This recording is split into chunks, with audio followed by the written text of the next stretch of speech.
Alright, so in this video we're going to learn about the graphs of secant and cosecant.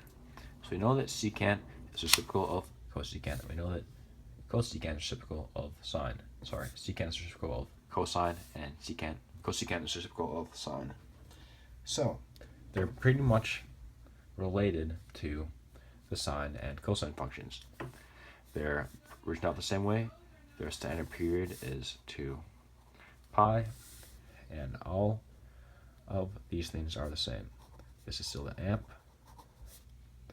It's like A, B, C, D. With A still being the amplitude, B still modifying the period, C still modifying the phase shift, and D modifying the vertical shift. Alright, so if you want to graph one of these, you substitute the reciprocal of it. So the reciprocal of secant is cosine. So first we got to find the amplitude of cosine. Know that absolute value of A equals amplitude. 4 is A, so amplitude equals 4. Alright, now we simplify this part. 4x minus pi. Substitute that 4x minus pi over 4. And we know that the period is equal to 2 pi over b, 4 being b. Now it's 2 pi over 4, pi over 2 equals the period. And the phase shift is negative c over v. We already simplified it, so the phase shift is pi over 4. And the vertical shift is 3, so vertical shift equals 3. Now let's graph it. It's up 3.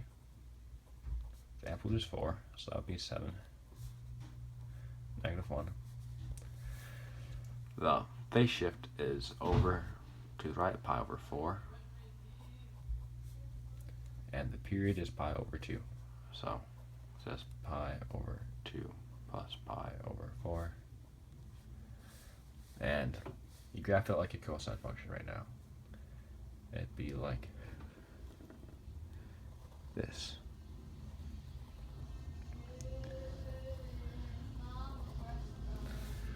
But then you're not graphing a cosine function, you're graphing a secant function.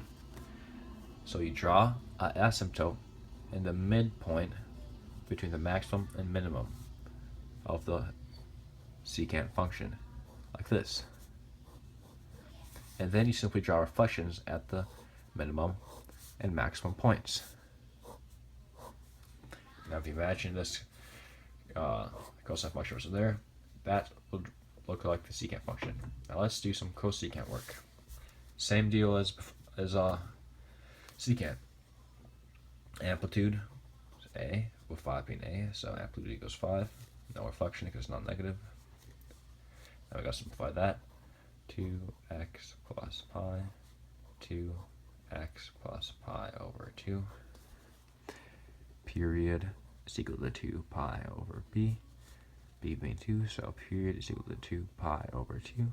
Period is equal to pi. And phase shift is equal to negative c over b. Already simplified out right here. So phase shift is equal to negative pi over 2.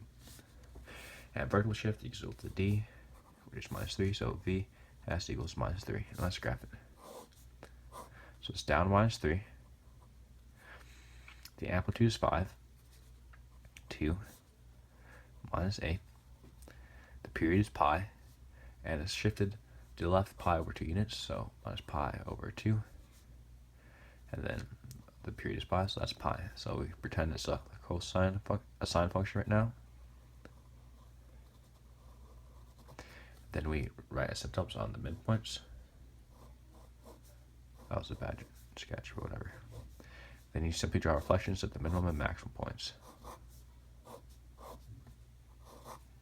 So that's what a cosecant function looks like. Alright, so now you know how to graph cosecant and secant functions.